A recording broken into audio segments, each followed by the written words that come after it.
Friends, welcome to your YouTube channel Khalsa academy Bikaner. आज हम next chapter inverse trigonometric function start करने जा रहे हैं। तो इन्वर्स ट्रिग्नोमेट्रिक फंक्शन स्टार्ट करने से पहले आइए जानते हैं कि इन्वर्स फंक्शन क्या होता है। देखिए, फंक्शन एफ जो है वो ए से बी में डिफाइन होता है। ये जो होता है ये इसका होता है डोमेन, इसको कहते हैं डोमेन, और ये जो वैल्यू है इसको कहते हैं को डोमेन। ठीक है, ये डोमेन और को डोमेन होता है। अब डोमेन यानी कि प्रांत और को डोमेन यानी कि सह प्रांत। अब इसका अगर हम एक एरो डायग्राम बनाएं तो ये एरो डायग्राम इस तरीके से होगा। यहाँ जाएगा सेट ए, ये हो जाएगा सेट बी। फंक्शन अगर इसमें डिफाइन है तो ये फंक्शन एफ हो जाएगा। सेट ए में element A B C and D ले लेते हैं, और सेट बी में एलिमेंट 1 2 3 एंड 4, ये 4 एलिमेंट ले लेते हैं। अब हम इसे एरो डायग्राम से डिफाइन करते हैं। तो ये देखिए, ये एलिमेंट इस तरीके से ले लिया हमने। तो ये क्या हो गया, एक सिंगल एलिमेंट की ए के एक सिंगल एलिमेंट की बी में एक सिंगल इमेज आ रही है, यानी कि 1 एलिमेंट और इसकी बी में 1 इमेज। अगर 1 एलिमेंट है और उसकी 1 इमेज है, यानी सिंगल एलिमेंट है और उसकी सिंगल इमेज है, तो इसका मतलब है फंक्शन 1 1 होगा। तो ये जो फंक्शन है, ये एलिमेंट सेट ए का एलिमेंट ए है, इसकी एक इमेज आ रही है, इस एलिमेंट की एक इमेज आ रही है, इस एलिमेंट की एक इमेज आ रही है, और इस एलिमेंट की भी एक इमेज आ रही है। यानी कि every element of set A has a single image in set B, then it is 1 1 function. तो इसलिए ये क्या हो जाएगा, 1 1 हो जाएगा, यानी कि एक की फलन हो जाएगा। 1 1 फंक्शन हो गया, हिंदी में कहते हैं इसको एक की फलन। अब ये देखिए, ये 1 1 फंक्शन तो हो गया, लेकिन क्या ये ऑन टू फंक्शन भी है? तो हम ऑन टू फंक्शन इसका चेक करते हैं। तो ऑन टू के लिए क्या कंडीशन लेते हैं हम? ऑन टू में ये कंडीशन आती है कि अगर सेट बी के जितने भी एलिमेंट्स हैं उनकी प्री इमेजेस अगर सेट ए में आ रही है तो इसका मतलब है फंक्शन जो है वो ऑन टू होगा। या फिर हम ये देखते हैं कि को डोमेन और रेंज जो है वो दोनों इक्वल है तो भी ऑन टू होगा। तो देखिए, इस फंक्शन में को डोमेन बी थी, तो बी में को डोमेन क्या आएगा, 1 2 3 एंड 4। ठीक है, तो बी में क्या जाएगा, 1 2 3 और 4। ये तो आ गया हमारा को डोमेन, ये को डोमेन हो गया। अब हमने रेंज देखी, तो जो ए से बी में डिफाइन हुए थे वो रेंज होगी। तो रेंज भी क्या होगी, 1 2 3 और 4 ही होगी इसकी। तो ये देखिए, को डोमेन और रेंज दोनों इक्वल आ गए हैं। रेंज एंड को domain are equal, then function is onto. तो ये फंक्शन जो है ये 1 1 भी होगा और ऑन टू भी होगा। तो ये फंक्शन क्या हो गया, 1 1 ऑन टू बोथ। ये फंक्शन 1 1 ऑन टू बोथ हो गया, यानी कि बाइजेक्शन है। ये बाइजेक्शन है, यानी कि एक की आसादक फलन है, बाइजेक्शन है। इसका मतलब ये क्या होगा कि ये फंक्शन अगर बाइजेक्शन है तो इसका इन्वर्स जो है वो एग्जिस्ट होगा। अब इन्वर्स एग्जिस्ट होगा इसका, तो इसका मतलब है कि इसका इन्वर्स जो फाइंड करने के लिए हम डेफिनेशन ऑफ इन्वर्स यूज़ करेंगे और इन्वर्स इसका फाइंड कर लेंगे। तो यानी कि यहाँ से एक बात निकल के आई कि अगर एक फंक्शन है और अगर आपको उसका इन्वर्स फाइंड करना है, तो इसका मतलब ये सीधी सी बात है कि वो फंक्शन बाइजेक्शन होना चाहिए, यानी कि 1 1 होना चाहिए और ऑन टू होना चाहिए। तो ये सीधी सी एक सिंपल सी जो बात है वो यहाँ से निकल के आई है। तो इसके लिए हम देखते हैं, तो अब हम इसी को आगे कन्वर्ट करके हम वो देखते हैं कि इन्वर्स फंक्शन टिग्नोमेट्री में कैसे यूज़ में आएगा। तो टिग्नोमेट्री के लिए इन्वर्समेट्रिक फंक्शन है हमारे पास एफ आर से आर, और एफ एक्स आपको दे रखा है साइन एक्स। तो ये जो फंक्शन है, इस फंक्शन के लिए इन्वर्स फंक्शन हमें फाइंड करना है। तो इन्वर्स फंक्शन फाइंड करने के लिए सीधी सी बात है कि वो 1 1 और ऑन टू दोनों होना चाहिए, यानी कि बाइजेक्शन होना चाहिए, नॉर्मल सी बात है।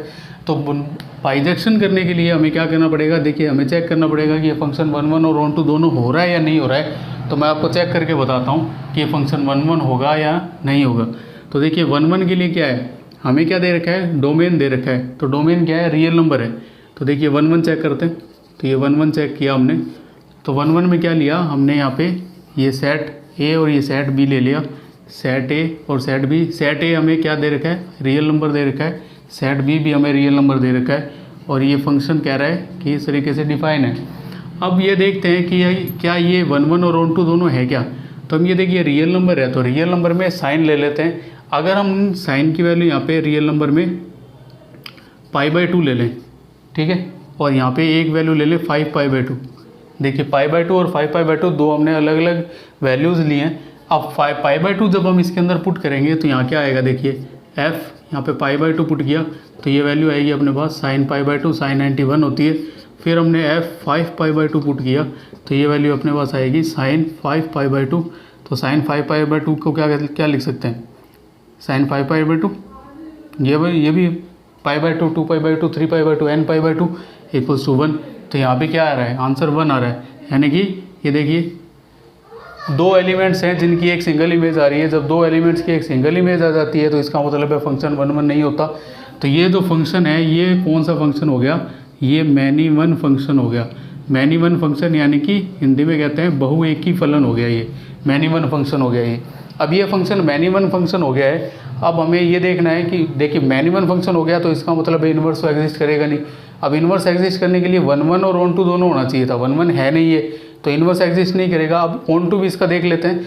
ऑन टू क्या होता है, जो साइन, हमें ये पता है कि जो साइन फंक्शन है, साइन फंक्शन की जो रेंज होती है वो -1 से 1 के बीच में लाइज करती है। जब भी हम साइन का ग्राफ ड्रॉ करते हैं तो हम ये देखते हैं कि वो -1 और 1 के बीच में ही रहता है, उससे बाहर नहीं जाता।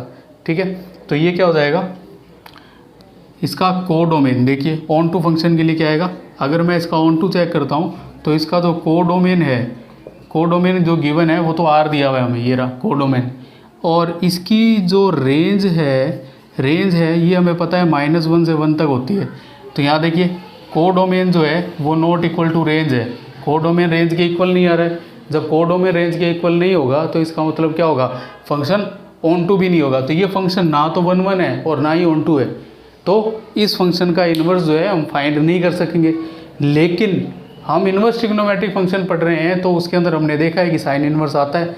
अब साइन इन्वर्स आता है तो इसका मतलब ये है कि जो इन्वर्स फंक्शन है वो एग्जिस्ट तो करेगा, लेकिन उसको एग्जिस्ट करने के लिए हमें क्या करना पड़ेगा, उसको एक बाउंडेशन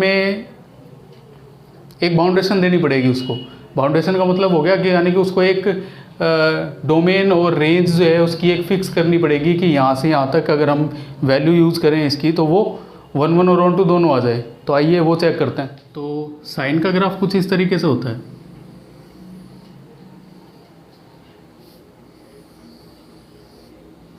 ये इस तरीके से साइन का ग्राफ हो गया। अब ये साइन का ग्राफ इस तरीके से बना लिया हमने, तो हमने ये इसके अंदर चेक किया कि यहाँ पर जो वैल्यू है वो तो होती है 1 और यहाँ पर ये जो वैल्यू है ये होती है -1। और इस पॉइंट पर जैसे यहाँ पर जो ग्राफ होता है ये होता है π/2 और यहाँ होता है इसका माइनस का π/2। तो इस तरीके से ये और ये देखिए, हमें इस फंक्शन को क्या करना है, 1 1 और ऑन टू करना है। ठीक है, हमारे पास जो ये जो ग्राफ है, इस ग्राफ से हमें ये पता है कि डोमेन जो है वो इसका R है। ठीक है, और कोडोमेन जो है वो भी R है और फंक्शन हमें sin x दे रखा है। देखिए ये R से R में डिफाइन है और फंक्शन जो f(x) है ये हमें क्या दे रखा है, sin x दे रखा है। हमें इस फंक्शन की डोमेन और रेंज जो है वो ऐसी फिक्स करनी है कि ये फंक्शन 1 1 और ऑन टू दोनों हो जाए, क्योंकि जब ये फंक्शन 1 1 ऑन टू होगा तभी हम इसका इन्वर्स फाइंड कर पाएंगे। तो इन्वर्स फाइंड करने के लिए इस फंक्शन को इस तरीके से सेट करना पड़ेगा। अब ये देखिए इस तरीके से सेट करने के लिए हम क्या करते हैं, इसकी एक ये प्रिंसिपल ब्रांच लेते हैं। ये जो ब्रांच है ये इसकी मुख्य ब्रांच होती है, मेन ब्रांच कहते हैं इसको। ये जो ब्रांच है ये ब्रांच, इस ब्रांच को कहते हैं मेन ब्रांच। इस मेन ब्रांच में जब हम कोई भी वैल्यू लेंगे तो जो भी वैल्यू रखेंगे उसके लिए एक डिफरेंट आंसर हमारे पास आएगा, और डिफरेंट आंसर आएगा तो इससे क्या हो जाएगा कि ये जो है इस ब्रांच के लिए फंक्शन 1 1 और ऑन टू दोनों हो जाएगा। तो देखिए इस ब्रांच में क्या करते हैं, तो डोमेन जो है, डोमेन हमारा क्या आ जाएगा, देखिए डोमेन हमारा आ जाएगा -π/2 से π/2 और रेंज हमारी इस फंक्शन की क्या आ जाएगी, अगर हम इसको सेट करें, जैसे फंक्शन f जो है वो हमने सेट किया -π/2 से π/2 और इससे -1 और 1, -1 और 1, तो ये डोमेन हो गया और ये इसकी कोडोमेन हो गई या रेंज हो गई।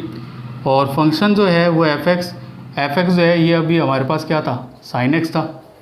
अब देखिए अब आप वैल्यूज़ पुट कीजिए। अब वैल्यू कहाँ से पुट करते हैं हम, जब हम 1 1 फंक्शन चेक करते हैं तो वैल्यू यहाँ से पुट की जाती है, -π/2 और π/2 के बीच में वैल्यू पुट की जाती है।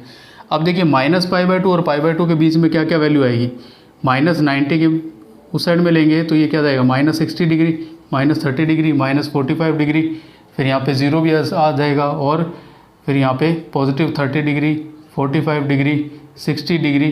तो इस तरीके की ये वैल्यूज़ है, इतनी सारी वैल्यू हम इसमें पुट कर सकते हैं। जब हम ये वैल्यूज़ पुट करेंगे तो हमारे पास क्या है, अलग अलग आंसर्स आते रहेंगे। जैसे देखिए जैसे इसमें पुट करते हैं, ये आ गया हमारे पास ए और ये आ गया बी, ए और बी आ गया, हमने इसके अंदर वैल्यूज़ पुट की, याद आएगा एफ, तो वैल्यू कहाँ पुट करनी है, यहाँ करनी है। तो यहाँ देखिए साइन माइनस का 60 डिग्री, यानी कि ये जो वैल्यू है यहाँ पे हमारे पास है 0 डिग्री, इस साइड में ले लेते हैं -30 degree, -45 degree, -60 degree, 30 degree, 45 degree and 60 degree. तो इस तरीके से वैल्यूज़ लिए हमने। अब ये वैल्यूज़ जब हम इसके अंदर पुट करेंगे साइन में, तो साइन में पुट करने पर हमारे पास जो आंसर है वो डिफरेंट आएंगे। जैसे एक दो वैल्यू मैं आपको चेक करके बताता हूँ। जैसे मान लीजिए आपने 0 पुट किया, तो साइन में 0 पुट किया, तो 0 पुट करेंगे तो आंसर 0 आएगा, तो ये एक हो गया। अब मान लीजिए आपने इसमें 45 डिग्री पुट किया, तो यहाँ साइन 45 डिग्री पुट किया, तो साइन 45 की वैल्यू क्या होती है, 1/√2 होती है। तो ये देखिए 1/√2 आ गई। तो ये देखिए अब 30 पुट करेंगे, साइन 30 की वैल्यू क्या होती है, साइन 30 क्या होता है, 1/2 होता है, तो ये 1/2 आ गया। 60 पुट करेंगे तो ये क्या होता है, √3/2 होता है, तो ये √3/2 आ गया। तो इस तरीके से देखिए फिर जब नेगेटिव वैल्यूज़ पुट करेंगे तो इस तरीके से नेगेटिव आंसर भी आएंगे, तो वो भी डिफरेंट आंसर आएंगे। तो every element of set A as a different image in set B then it is 1 1 function. तो ये 1 1 हो रहा है इसके अंदर, क्लियर है। अब 1 1 हो रहा है, तो अभी यहाँ पे हमने क्या लिया, देखिए ये कोडोमेन क्या होता है इसका, कोडोमेन क्या है, कोडोमेन -1 to 1 है, ठीक है। और रेंज क्या होती है साइन की रेंज कहाँ से है, देखिए ये रही साइन की रेंज -1 से 1 के बीच में ही है, इससे बाहर नहीं जाता ये ग्राफ। तो -1 से 1 रेंज होती है, तो ये -1 to 1 रेंज है। तो कोडोमेन और रेंज दोनों इक्वल हैं, इसका मतलब फंक्शन क्या है, ऑन टू है। तो ये जो फंक्शन है, अगर हम इसको इस मेन ब्रांच के अंदर ले लें, अगर इस साइन फंक्शन को मेन ब्रांच के अंदर ले लें, तो ये फंक्शन 1 1 और ऑन टू दोनों हो जाता है। अब ये फंक्शन 1 1 ऑन टू हो गया, तो इसका मतलब हम इसका इन्वर्स फाइंड कर सकते हैं। तो इन्वर्स फाइंड कर सकते हैं, तो इसका मतलब क्या हो जाएगा कि f inverse y equal to क्या आ जाएगा, साइन इन्वर्स वाई। अब इसको एक्स की टर्म में लिख देंगे, तो f inverse x equals to क्या आ जाएगा, ये आ जाएगा साइन इन्वर्स एक्स। अब हम इसको क्या ले लेंगे, यानी कि जो हमारा फंक्शन है वाई इक्वल टू, इसको वाई लेट कर लो आप, तो ये क्या हो जाएगा, वाई इक्वल टू क्या हो गया, साइन इन्वर्स एक्स हो गया। तो ये इन्वर्स फंक्शन बन गया हमारा, इन्वर्स फंक्शन कंप्लीट हो गया। इन्वर्स फंक्शन हो गया, तो अब हम इसकी अलग अलग वैल्यूज़ और अलग अलग आइडेंटिटीज़ जो हैं वो यूज़ में ले सकते हैं। तो इसी तरीके से अभी तो हमने ये क्या किया, ये साइन की प्रिंसिपल ब्रांच फाइंड की हमने। इसी तरीके से कोस, टैन, कॉट, सेक सबकी जो है प्रिंसिपल ब्रांच में जो वैल्यूज़ लाइज करेगी, उन वैल्यूज़ के लिए ये फंक्शन जो है 1 1 ऑन टू हो जाएगा, और उसका इन्वर्स हम फाइंड करते हैं। तो अब हमारे साइन इन्वर्स फंक्शन की रेंज और देखते हैं। देखिए फंक्शन एफ जो है वो -1, 1 से -π/2, π/2 में डिफाइन होगा, और एफ एक्स की वैल्यू क्या देगा हमारे पास, साइन इन्वर्स एक्स देगा। तो इन्वर्स फंक्शन की डोमेन और रेंज आ जाएगी हमारे पास। कि आपने ऐसा लिखा होगा साइन स्क्वायर एक्स जो है, इसको आप साइन एक्स और इसका होल स्क्वायर लिख सकते हैं, लेकिन बट साइन इन्वर्स एक्स जो है, इसको आप साइन एक्स का इन्वर्स नहीं लिख पाएंगे, ये इक्वल नहीं होता है। तो इस चीज़ को आप ध्यान रखिएगा कि साइन इन्वर्स एक्स जो है साइन एक्स का इन्वर्स नहीं होता। अगर आप इसको इस प्रोसेस में यूज़ लेते हैं तो ये रॉन्ग हो जाएगा। तो ये नोट करने लायक बात है, तो आप इसको इन्वर्स फंक्शन की डोमेन रेंज की टेबल बनाएंगे। तो टेबल में चेक करते हैं कि किस फंक्शन की डोमेन और रेंज क्या क्या होगी। तो आइए चेक करते हैं। फंक्शन डोमेन रेंज, या फिर इसको प्रिंसिपल वैल्यू भी कहते हैं।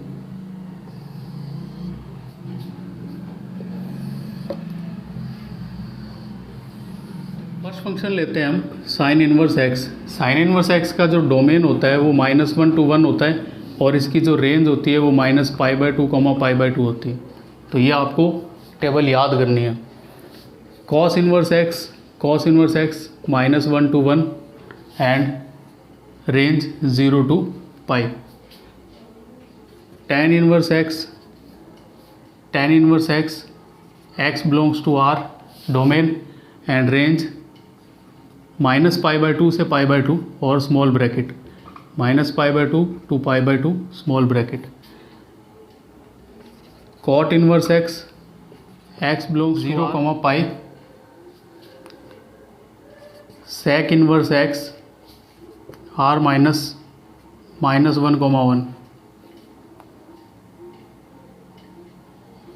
0, पाई माइनस पाई बाई 2। देखिए 0, पाई माइनस पाई बाई 2 क्यों किया? क्योंकि 90 पर sec की वैल्यू इनफाइनाइट पर चली जाती है और इनफाइनाइट पर हम रेंज फाइंड नहीं कर सकते, प्रिंसिपल वैल्यू फाइंड नहीं कर सकते हैं, इसलिए 90 डिग्री इसमें से हमने माइनस कर दिया है। उसके बाद में आएगा cosec inverse x r minus 1,1 minus pi by 2, pi by 2 minus 0। यहाँ पे 0 भी इसीलिए माइनस किया है क्योंकि कोसाइन 0 होता है, कोसेक 0 इनफाइनाइट होता है। तो कोसेक 0 इनफाइनाइट पर प्रिंसिपल वैल्यू फाइंड नहीं कर पाएंगे, इसलिए हमने इस रेंज में से 0 जो है उसको हटा दिया है, 0 माइनस कर दिया है। तो ये जो टेबल है, ये टेबल आपको लर्न करनी है। अब आप इस टेबल को लर्न करेंगे और इससे हम प्रिंसिपल वैल्यूज़ जो है वो फाइंड करेंगे। तो आइए हम देखते हैं प्रिंसिपल वैल्यू कैसे फाइंड करते हैं। Example, find principal value of sine inverse -1/2। हमें ये देखना है कि साइन इनवर्स -1/2 की प्रिंसिपल वैल्यू क्या होगी। तो ये चेक करने से पहले हमें ये पता होना चाहिए कि साइन इनवर्स x की जो प्रिंसिपल वैल्यू वो किस इंटरवल में लाइज करती है। तो ये जो है ये इस टेबल से आपको कंफर्म होगा, यानी कि आपको question sine inverse, cos inverse, tan inverse, cot inverse, sec inverse किसी में भी दिया जा सकता है। तो ये अगर टेबल आपको लर्न है तो आप प्रिंसिपल वैल्यू बहुत ईजीली फाइंड कर पाओगे। अगर ये आपको टेबल लर्न नहीं है तो आप प्रिंसिपल वैल्यू फाइंड नहीं कर पाओगे। तो आइए देखते हैं कैसे और क्या होता है। तो सबसे पहले देखिए सॉल्व करते हैं हम। We know that principal value of sine inverse x lies between -π/2, π/2। ये देखिए ये इस इंटरवल से हमने लिख दिया कि हमें ये पता है कि साइन इनवर्स की जो प्रिंसिपल वैल्यू है वो -π/2 और π/2 के बीच में लाइज करती है। तो ये क्या हो जाएगा condition, let theta equals to sine inverse -1/2, then sine theta, ये इधर आ जाएगा, sine theta equals to -1/2, sine theta equals to -1/2। 1/2 हमें पता है साइन π/6 की वैल्यू होती है, साइन 30 डिग्री की वैल्यू 1/2 होती है। ये माइनस आ गया तो अब आप इसको क्या लिख सकते हैं, sine theta equals to sine -π/6। अब देखिए ये क्या हो जाएगा, साइन -π/6, साइन अगर कहें इनको हटा लें तो ये क्या आ जाएगा, देखिए अगर ये इसको उधर ले जाते हैं तो ये क्या हो जाएगा, theta equals to sine inverse sine हो जाएगा, तो वो आपस में सॉल्व हो जाएंगे। तो थीटा इक्वल्स टू क्या आएगा, -π/6। थीटा की वैल्यू -π/6 आ गई है। अब थीटा जो -π/6 आया तो हमें ये चेक करना है कि जो हमारा आंसर है वो इस इंटरवल में लाइज कर रहा है या नहीं कर रहा। तो देखिए -π/6 के मतलब होता है -30 डिग्री, तो ये -90 डिग्री है, तो 90 डिग्री और +90 डिग्री के बीच में -30 डिग्री लाइज करेगा। तो ये जो आंसर है ये हमारा बिल्कुल राइट है। तो ये आ जाएगा -π/2, π/2।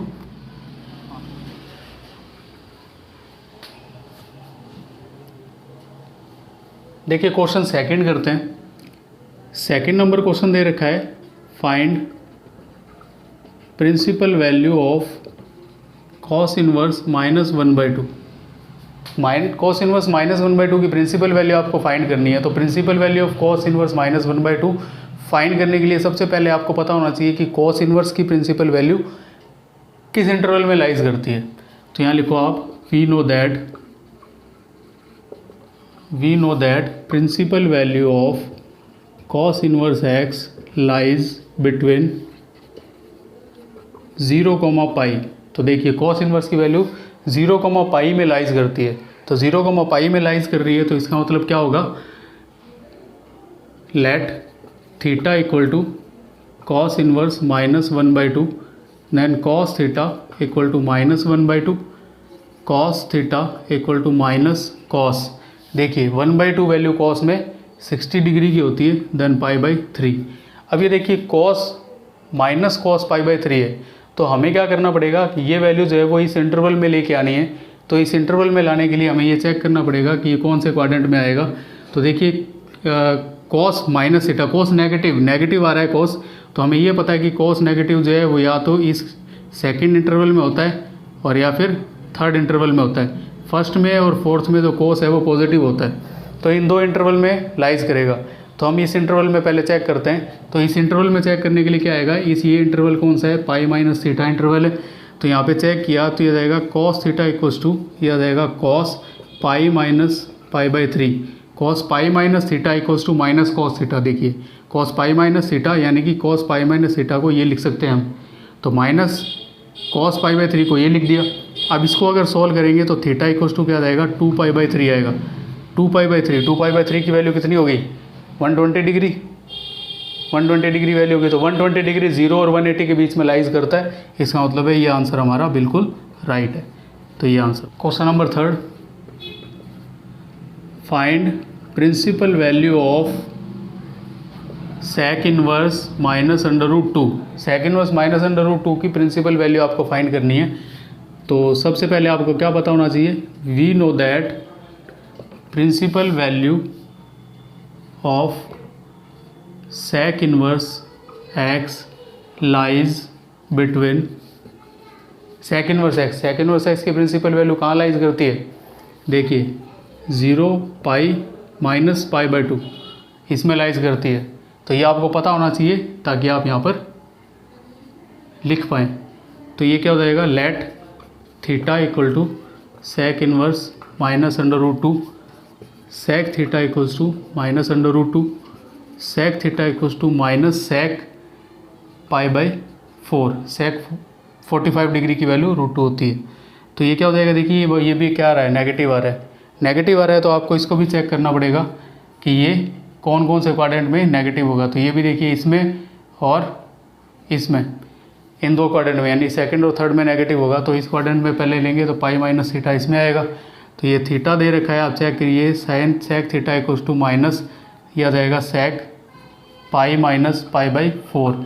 सेक pi minus theta, sec pi minus theta is minus sec theta, यानी कि ये वाली वैल्यू कंप्लीट हो रही है। तो इसका मतलब है ये क्या जाएगा, theta equals to 3 pi by 4। 3 pi by 4 belongs to 0 pi. तो 0 और पाई माइनस पाई बाई 2 में लाइज कर रहा है ये। देखिए कितना आएगा, करीब 135 डिग्री, 135 डिग्री आएगा। 135 डिग्री इस इंटरवल में लाइज कर रहा है। तो ये हमारा आंसर जो है बिल्कुल सही है। Question 4, find principal value of cot inverse minus 1 upon root 3। We know that principal value of cot inverse x lies between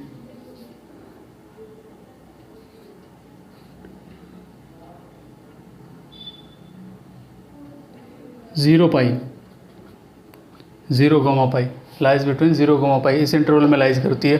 तो इस इंटरवल में लाइज करती है तो यहाँ पे क्या कर लेते हैं, सबसे पहले लिखते हैं let theta equal to cot inverse minus 1 upon root 3, minus 1 upon root 3। तो ये क्या जाएगा, cot theta equals to minus 1 upon root 3। तो यह जाएगा cot theta equals to minus, यह जाएगा कॉट 1 बाई रूट 3। कॉट में कितने डिग्री की वैल्यू होती है, कॉट 60 डिग्री पाई बाई 3, ठीक है। अब देखिए इसमें भी क्या हो जाएगा, कॉट थीटा इक्वल टू ये हो जाएगा cot pi minus pi by 3। Cot pi minus theta is minus cos theta, cot pi minus theta is minus cos theta. तो इससे वापस ये आ रहा है, तो ये क्या हो जाएगा, cot theta equals to cot 2 pi by 3, then theta equals to 2 pi by 3 belongs to 0 pi. तो देखिए ये 120 डिग्री आ रहा है, इस इंटरवल में लाइज कर रहा है। इसका मतलब है ये आंसर हमारा बिल्कुल सही है। देखिए आप एक चीज़ आपने नोट की होगी कि मैंने कॉस, सेक और कॉट इन 3 वैल्यूज़ में पाई माइनस थीटा किया था, बाकियों में नहीं किया। तो देखिए ये आपको याद करने का एक तरीका बता देता हूँ मैं। देखिए ये एक मेथड है, इस मेथड के थ्रू एक तो होती है कंडीशन ये वाली और एक कंडीशन होती है ये वाली। देखिए ये कंडीशन जो होती है, ये कंडीशन होती है पाई बाई 2 की, यानी कि ये आप ले लीजिए पाई बाई 2 और माइनस पाई बाई 2 मान लेते हैं, पाई बाई 2 और माइनस पाई बाई 2, या माइनस पाई बाई 2 और पाई बाई 2 ले लो आप ये वाली कंडीशन।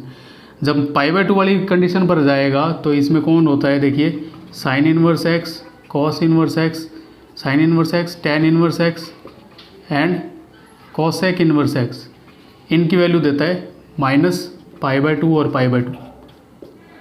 ठीक है, ज़ीरो, ये रहा ज़ीरो और ये रहा पाई, ज़ीरो और पाई। ज़ीरो और पाई जो वैल्यू देता है वो देता है cos inverse x, sec inverse x और कॉट इनवर्स एक्स। जब आप इन तीनों की वैल्यू फाइंड करते हैं तो आपको पाई माइनस थीटा यूज़ में लेना है। नॉर्मल सी बात, आप याद रखिएगा इस चीज़ को।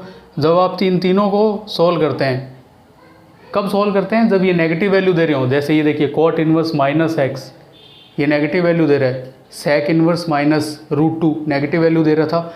कॉस इनवर्स -1/2 नेगेटिव वैल्यू दे रहा था। जब ये नेगेटिव वैल्यूज़ देते हैं तब आपको पाई माइनस थीटा का यूज़ करना है और इस तरीके से क्वेश्चन सॉल्व करना है। ये सारे अगर नेगेटिव वैल्यूज़ देते हैं तो ये सारे नेगेटिव वैल्यूज, जैसे sine minus theta minus sine theta होता है, tan minus theta minus tan theta होता है, cosec minus theta minus cosec theta होता है, तो हम उसको क्या करते हैं, अंदर ले जा सकते हैं। देखिए जैसे ये वैल्यू है, यानी कि साइन माइनस थीटा है, तो मैं इसको माइनस का साइन थीटा लिख सकता हूँ। लेकिन अगर ये कॉस माइनस थीटा है तो मैं इसको माइनस का कॉस थीटा नहीं लिख सकता, क्योंकि कॉस के अंदर जब नेगेटिव वैल्यू होती है तो वो उसको हटा देता है, आंसर जो आता है कॉस थीटा आता है इसका। इस वजह से मैं इसको माइनस दोबारा नहीं लिख पाऊँगा, यानी कि इससे मैं वापस ये नहीं बना सकता, रीअरेंज नहीं कर सकता, लेकिन इससे ये अरेंज कर सकते हैं।